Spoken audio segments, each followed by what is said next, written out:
Assalamualaikum warahmatullahi wabarakatuh. Salam sejahtera untuk kita semua. Perkenalkan, nama saya Agnia Nurul Izzah dengan NPM 205020046.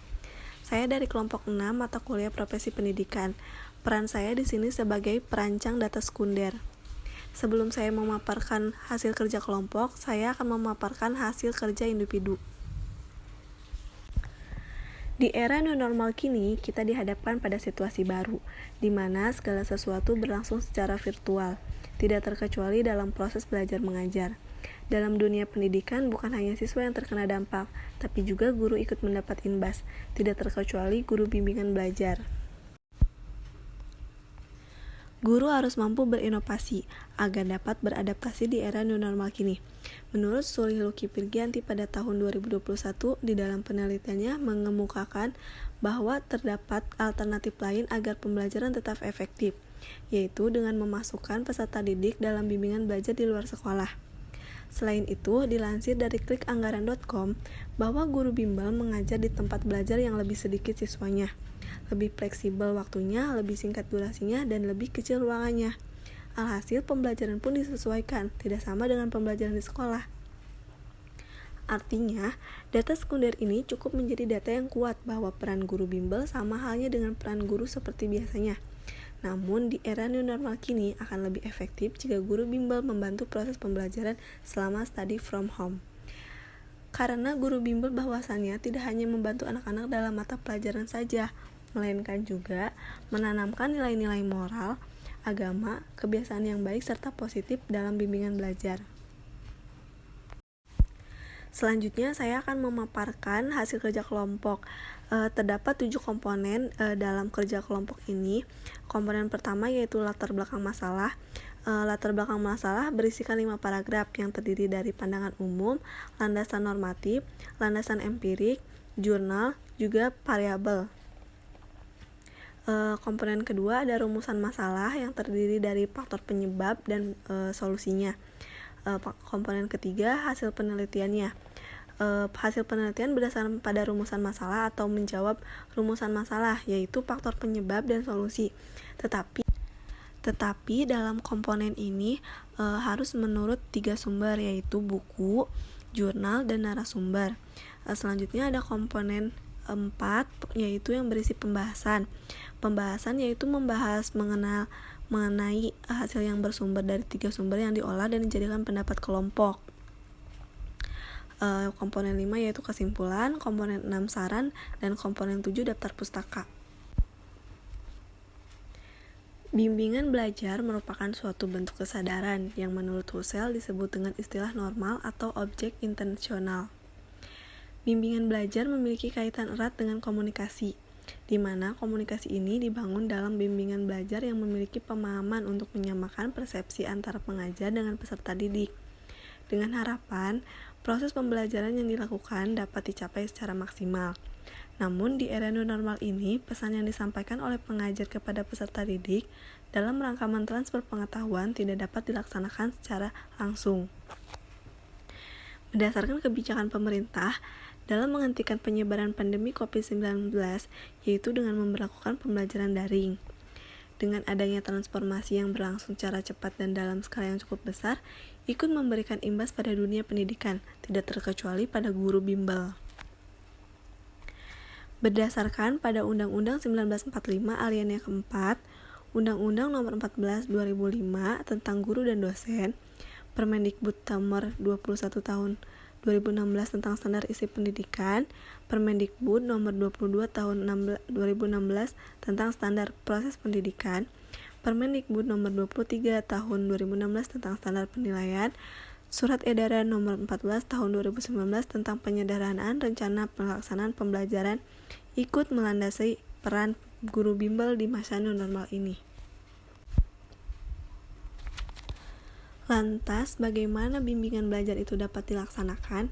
Bimbingan belajar di era new normal kini identik dengan pemanfaatan fitur teknologi berbasis internet, yang didukung juga dengan aplikasi belajar seperti Kuiper, Ruang Guru, Genius, dan lain-lain.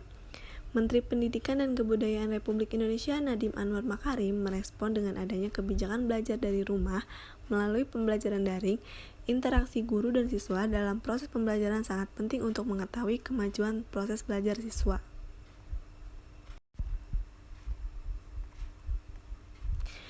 Berdasarkan data lapangan, terdapat beberapa kendala yang dihadapi oleh guru bimbel di era new normal ini.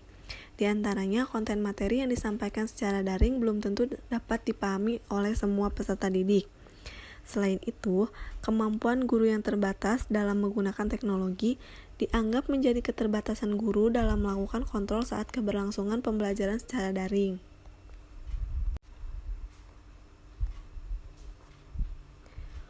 Objek dari penelitian ini yaitu masalah-masalah yang dihadapi oleh guru bimbel di era new normal kini. Sehingga masalah mengenai media pembelajaran yang telah dipaparkan mendapatkan solusi bahwa menurut John Merrow pada tahun 2012 menyatakan, blended learning is some mix of traditional classroom interaction, which in itself varies considerably, and interaction mediated by technology.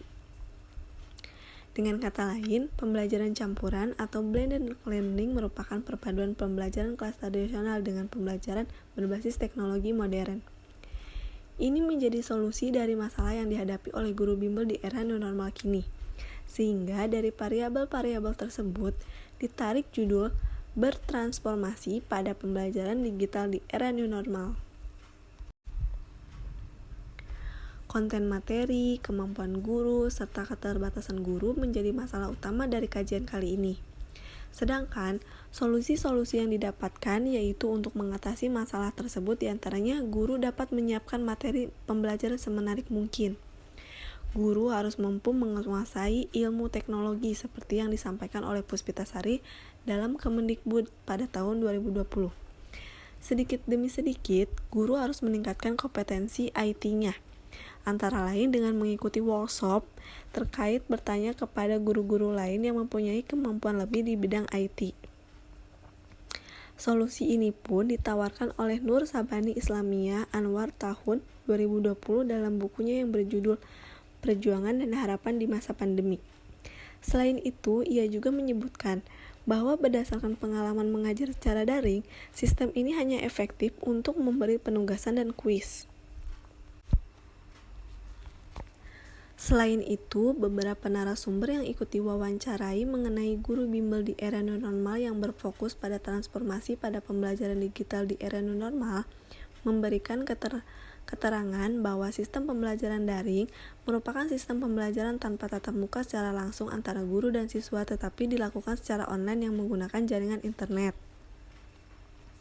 Hambatan guru menjadi masalah yang cukup signifikan sehingga guru dituntut untuk dapat menggunakan aplikasi yang cukup sederhana seperti WhatsApp untuk mengirimkan materi pembelajaran sehingga guru sedikit demi sedikit dapat melatih kompetensi keahlian di bidang ilmu teknologinya. Semua guru harus bisa mengajar jarak jauh yang notabene harus menggunakan teknologi. Jika kompetensi guru sudah level 2, maka guru akan mampu menyiapkan sistem belajar silabus dan metode pembelajaran dengan pola belajar digital atau online. Hal ini menuntut stakeholder terkait utamanya para pengembang teknologi pembelajaran harus lebih berinovasi dan mencari terobosan pembelajaran di masa darurat COVID-19 ini. Intinya guru harus terbiasa dengan kebiasaan baru. Guru harus mampu meningkatkan kompetensi keahliannya dan guru harus mampu mengajar secara online. Sudah banyak vintage yang bergerak di bidang pemberian bantuan pengadaan perangkat teknologi, baik untuk siswa, guru maupun sekolah. Ketimpangan infrastruktur digital antara kota besar dan daerah harus dijembatani dengan kebijakan teknologi afirmasi untuk daerah yang kekurangan. Akses internet harus diperluas dan kapasitas bandwidth juga harus ditingkatkan. Pemerintah Indonesia sudah berhasil membangun infrastruktur komunikasi yang menjadikan tulang punggung infrastruktur digital dari Aceh hingga Papua. Oleh karena itu, pada penelitian kali ini terfokus pada guru bimbingan belajar di era new normal dengan transformasi pada pembelajaran digital era new normal harus mampu beradaptasi dan berinovasi. Hanya sekian yang bisa saya sampaikan. Mohon maaf bila ada kesalahan kata. Saya akhiri. Wassalamualaikum warahmatullahi wabarakatuh.